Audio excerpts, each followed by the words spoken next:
ঢাকার ধুলোমাখা অলিগলি, চায়ের দোকান আর ছাদের আলোগুলো তখনও নেভেনি। পুরো শহর যেন এক অদৃশ্য জাদু মন্ত্রে জেগে আছে। চায়ের কাপে চুমুক দিতে দিতে হাজারো তরুণের চোখ স্থির হয়ে আছে টেলিভিশনের বিশাল স্ক্রিনে। তাদের গায়ে আকাশি সাদা টোরাকাটা জার্সি, বুকে জ্বলজ্বল করছে একটি নাম, একটি সংখ্যা, মেসি 10। স্ক্রিনে যখন ওই জাদুকর বা পায়ে বল নিয়ে এগিয়ে যায়, তখন ঢাকার এই জরাজীর্ণ গলিগুলোতে যেন এক ঐশী উন্মাদনা তৈরি হয়। মেসি মেসি চিৎকারে প্রকম্পিত হয় বাংলার আকাশ। এই দেশের মানুষ হয়তো নিজেদের দেশের ইতিহাস ভুলে যেতে পারে, কিন্তু আর্জেন্টিনার বিশ্বকাপের প্রতিটি ম্যাচের পরিসংখ্যান তাদের নখদর্পণে। ফুটবল এখানে কেবল খেলা নয়, আর লিওনেল মেসি এখানে কেবল একজন খেলোয়াড় নন, তিনি এক অলিখিত ধর্ম, এক অঘোষিত উপাস্য। কিন্তু এই অন্ধ প্রেমের উল্লাসে মত্ত থাকা বাংলাদেশের তরুণরা কি জানে, তারা যে আকাশি সাদা জার্সি পরে উল্লাস করছে, সেই পতাকার ছায়াতলে আজ কি ভয়ঙ্কর এক দানবীয় শক্তির উত্থান ঘটেছে? তারা কি জানে, যে দেশের জয়ে তারা চোখের জল ফেলে, সেই দেশ আজ কাঁধে কাঁধে হাত রেখে ফিলিস্তিনিদের শিশুদের রক্ত নিয়ে হোলি খেলছে? দৃশ্যপট বদলানো যাক। ঢাকার এই চায়ের দোকান থেকে হাজার হাজার মাইল দূরে আটলান্টিকের ওপারে যুক্তরাষ্ট্রের নিউ ইয়র্ক শহরে এক অভিজাত মিলনায়তন। সেখানে কোনো ফুটবলের বাঁশি বাজছে না, সেখানে চলছে বিশ্ব রাজনীতির এক ভয়ঙ্কর দাবার চাল। আর সেই মঞ্চে দাঁড়িয়ে আর্জেন্টিনার প্রেসিডেন্ট অর্থাৎ লিওনেল মেসির দেশের রাষ্ট্রপ্রধান এমন এক ঘোষণা দিচ্ছেন, যা শুনলে যে কোনো বিবেকবান মানুষের শির দ্বারা বেয়ে শীতল স্রোত নেমে যাবে। শুরু হতে যাচ্ছে এক চরম মনস্তাত্ত্বিক কষাঘাতের গল্প, যা প্রতিটি আকাশী সাদা সমর্থকের আত্মসম্মানকে মাটিতে মিশিয়ে দেবে। নিউ ইয়র্কের ইয়েশিভা ইউনিভার্সিটি ইহুদিবাদী দর্শন এবং পশ্চিমা রক্ষণশীলতার এক অন্যতম প্রধান স্নায়ুকেন্দ্র। এই বিশ্ববিদ্যালয়ের আলো ঝলমলে মঞ্চে আজ যিনি দাঁড়িয়ে আছেন, তার উস্কো খুস্কো চুল আর বন্য চোখের দৃষ্টি তাকে 8-10 জন রাষ্ট্রনেতা থেকে আলাদা করে রেখেছে। তিনি হাবিয়ে মিলেই, নিজেকে অ্যানার্কো ক্যাপিটালিস্ট বা কট্টর নৈরাজ্যবাদী পুঁজিবাদী হিসেবে পরিচয় দেওয়া আর্জেন্টিনার বর্তমান প্রেসিডেন্ট। তার সামনে বসে আছেন বিশ্বের শীর্ষস্থানীয় ইহুদি নেতা, রাব্বি এবং ধনকুবেররা। হাবিয়ে মিলেই যখন মাইক্রোফোনের সামনে দাঁড়ালেন, তখন পুরো হলরুমে পিনপতন নীরবতা। তিনি গলা খাকারি দিয়ে যা বললেন, তা আন্তর্জাতিক রাজনৈতিক অঙ্গনে এক বিশাল বোমার মতো ফাটল। আমি গর্ববোধ করি, মিলেইয়ের কণ্ঠস্বর ছিল তীক্ষ্ণ এবং দাম্ভিক। ইসরায়েল ও ইহুদি জনগণের প্রতি আমার সমর্থন আগের মতোই অটুট রয়েছে। এই অবস্থান থেকে আমি কোনোভাবেই সরে আসব না। আর আজ আমি নিজেকে বিশ্বের সবচেয়ে বড় জায়নবাদী রাষ্ট্রপ্রধান হিসেবে ঘোষণা করছি। দর্শকদের গগনবিদারী করতালিতে ফেটে পড়ল পুরো মিলনায়তন। আর্জেন্টিনার রাষ্ট্রপ্রধান, যে দেশটিকে বাংলাদেশের কোটি কোটি মানুষ অন্ধের মতো ভালোবাসে, সেই দেশের সর্বোচ্চ নেতা আজ নিজেকে সবচেয়ে বড় ইহুদিবাদী হিসেবে গর্ব ভরে ঘোষণা করছেন। যে মুহূর্তে ফিলিস্তিনের হাজার হাজার ফিলিস্তিনি শিশু, নারী ও বৃদ্ধকে ইসরায়েলি বাহিনী নির্মমভাবে হত্যা করছে, যে মুহূর্তে পুরো বিশ্ব ইসরায়েলের এই বর্বরতার বিরুদ্ধে রাস্তায় নেমেছে, ঠিক সেই মুহূর্তে আর্জেন্টিনার প্রেসিডেন্ট তেল আবিবের পাশে দাঁড়িয়ে তাদের পিঠ চাপড়ে দিচ্ছেন। তিনি শুধু সমর্থন দিয়েই থামেননি, তিনি এই সমর্থনকে এক ধর্মীয় উন্মাদনার পর্যায়ে নিয়ে গেছেন। হাবিয়ে মিলেই শুধু নিজেকে জায়ানবাদী বলেই থামেননি, তিনি এর পেছনে এক গভীর ধর্মীয় ও দার্শনিক ব্যাখ্যাও দাঁড় করিয়েছেন, যা শুনলে তার অন্ধ আনুগত্যের মাত্রা পরিষ্কার বোঝা যায়। তিনি দাবি করেন, পশ্চিমা সভ্যতার পুরো ভিত্তিটাই গড়ে উঠেছে ইহুদিদের ধর্মগ্রন্থ তাওরাত এবং বাইবেলের 10টি আদেশের ওপর। তার মতে, জীবন, স্বাধীনতা এবং ব্যক্তিগত সম্পত্তির মতো আধুনিক বিশ্বের যত মৌলিক অধিকার রয়েছে, তার সবই এসেছে ওই ইহুদিবাদী দর্শন থেকে। তার কথায় এক ধরনের হিপনোটিক বা সম্মোহনী সুর ছিল। তিনি বাইবেলের এক্সোডাস বা মিশর থেকে ইসরায়েলিদের বেরিয়ে আসার ঘটনার কথা উল্লেখ করেন। তিনি বলেন, ইসরায়েলিদের ওই যাত্রাতেই স্বাধীনতার মূল ধারণা লুকিয়ে আছে। এই ধর্মীয় মূল্যবোধগুলোই পশ্চিমা সভ্যতার বিকাশের ভিত্তি তৈরি করেছে। তাই ইসরায়েলের সাথে কোনো ধরনের আপোষ করার প্রশ্নই ওঠে না। মিলেয়ে এর কথার অর্থ কি? এর কথার অর্থ হলো, ফিলিস্তিনের মাটিতে যা কিছুই ঘটুক না কেন, যত রক্তই ঝরুক না কেন, আর্জেন্টিনা সবসময় ইসরায়েলের পক্ষে থাকবে। কারণ তারা এটিকে নিছক কোনো রাজনৈতিক বিষয় হিসেবে দেখছে না, তারা এটিকে একটি পবিত্র যুদ্ধ বা হোলি ওয়ার হিসেবে নিয়েছে। কট্টর উদারতাবাদী চিন্তাবিদ হান্স হারমেন হোপে যখন মিলেইয়ের এই উগ্র ইসরায়েলপন্থী অবস্থানের তীব্র সমালোচনা করেছিলেন, তখন মিলেই তাকে স্রেফ তাচ্ছিল্য ভরে উড়িয়ে দেন। তিনি স্পষ্ট জানিয়ে দেন, ইসরায়েলের প্রতি সমর্থন জানাতে তিনি গর্ববোধ করেন এবং কোনো সমালোচনাই তাকে টলাতে পারবে না। তিনি নিয়মিত ইহুদি ধর্মের শীর্ষ নেতাদের সঙ্গে পরামর্শ করেন এবং রাষ্ট্র পরিচালনার ক্ষেত্রে তাদের কাছ থেকে দিক নির্দেশনা নেন। এক কথায়, আর্জেন্টিনা আজ পরিণত হয়েছে ইসরায়েলের এক বিশ্বস্ত দাসে।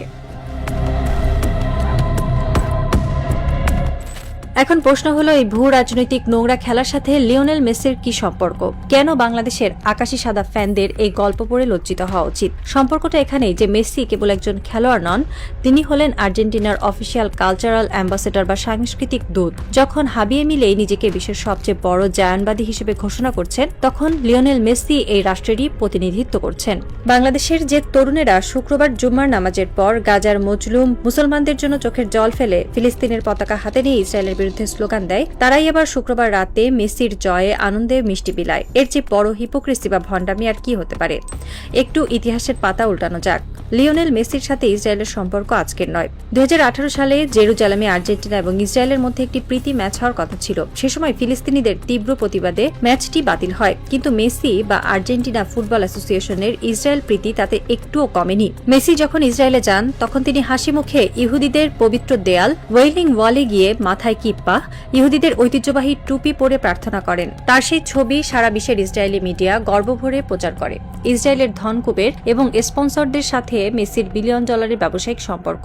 যে ইসরায়েলি স্টার্টআপগুলো ফিলিস্তিনিদের ওপর নজরদারি করার প্রযুক্তি বানায়, তাদের অনেকের সাথেই পরোক্ষভাবে জড়িয়ে আছে পশ্চিমা কর্পোরেট বিশ্ব, যাদের ব্র্যান্ড অ্যাম্বাসেডর স্বয়ং লিওনেল মেসি। আর গাজার শিশুরা যখন বোমার আঘাতে ছিন্ন ভিন্ন হয়ে যাচ্ছে, তখন এই ফুটবল দেবতার মুখ থেকে কি একটি শব্দ বের হয়েছে? ফিলিস্তিনের পক্ষে কি একটি সহানুভূতিমূলক পোস্ট তিনি দিয়েছেন?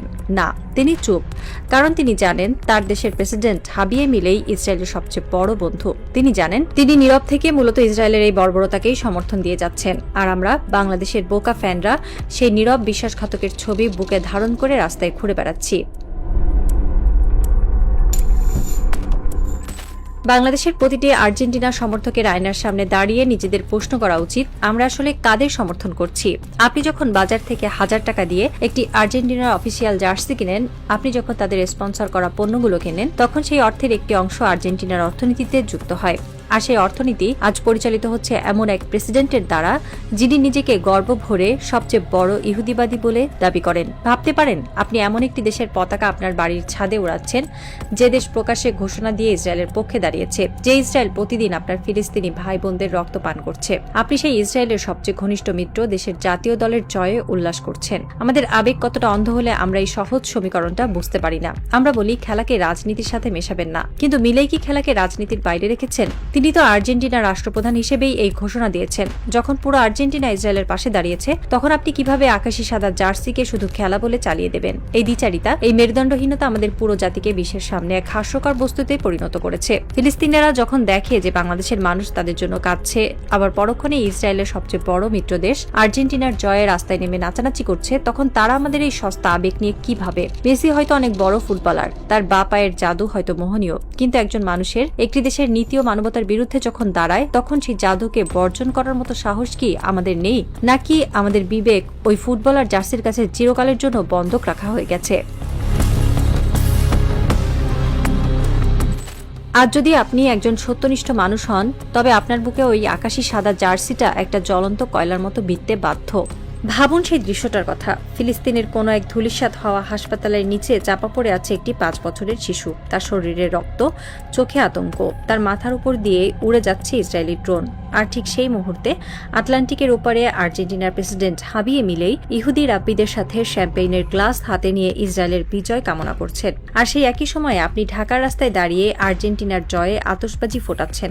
এই দৃশ্যপট কি আপনার বিবেককে একটু দংশন করে না? আপনার কি একবারও মনে হয় না যে আপনি আসলে ওই ফিলিস্তিনি শিশুটির হত্যাকারীদেরই পরোক্ষভাবে উদযাপন করছেন? আর্জেন্টিনার প্রেসিডেন্ট যখন বলছেন পাশ্চাত্য সভ্যতার ভিত্তি হলো ইহুদি আদেশ, তখন তিনি মূলত ফিলিস্তিনিদের অস্তিত্বকেই অস্বীকার করছেন। তিনি স্বীকার করে নিচ্ছেন যে ইসরায়েলের যে কোনো কর্মকাণ্ড, তা যত বর্বরই হোক না কেন, তা বৈধ। আর লিওনেল মেসি সেই দেশের জাতীয় দলের অধিনায়ক হিসেবে এই নগ্ন রাজনীতির এক অবিচ্ছেদ্য অংশে পরিণত হয়েছেন। বাংলাদেশের ফ্যানরা মেসিকে ঈশ্বর বানিয়েছে, আর সেই ঈশ্বর আজ এমন এক বেদিতে দাঁড়িয়ে আছেন যার প্রতিটি ইটে লেগে আছে ফিলিস্তিনিদের রক্ত। এই সত্যটা হজম করা হয়তো কঠিন, কিন্তু এটাই চরম বাস্তবতা। রাত এখন ভোর হওয়ার পথে।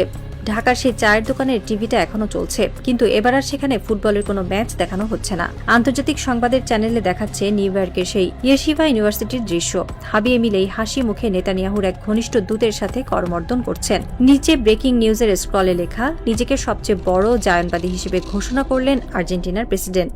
চায়ের দোকানে বসে থাকা এক তরুণ, যার গায়ে 10 নম্বর জার্সি, সে হঠাৎ করেই যেন জমে গেল। তার হাতের চায়ের কাপটা কাঁপছে। টিভিতে দৃশ্যপট বদলে গেল। এবার দেখানো হচ্ছে গাজার একটি বিধ্বস্ত স্কুল, লাশের শাড়ি, রক্ত। তরুণটি তার নিজের বুকের দিকে তাকালো। আকাশি সাদা জার্সির উপর লেখা মেসি। তারপর হঠাৎ মনে হলো এই জার্সিটার রং আর আকাশি সাদা নেই, এটা যেন লাল হয়ে গেছে। ফিলিস্তিনের শিশুদের রক্তে ভিজে জবজবে হয়ে গেছে তার এই প্রিয় জার্সিটি। সে বুঝতে পারলো সে এতকাল যাকে ভালোবেসেছে সে আসলে এমন এক রাষ্ট্রের প্রতিনিধি যারা এই গণহত্যার সবচেয়ে বড় সমর্থক। সে ধীরে ধীরে উঠে দাঁড়ালো। তার গায়ে যেন কেউ গরম সীসা ঢেলে দিয়েছে।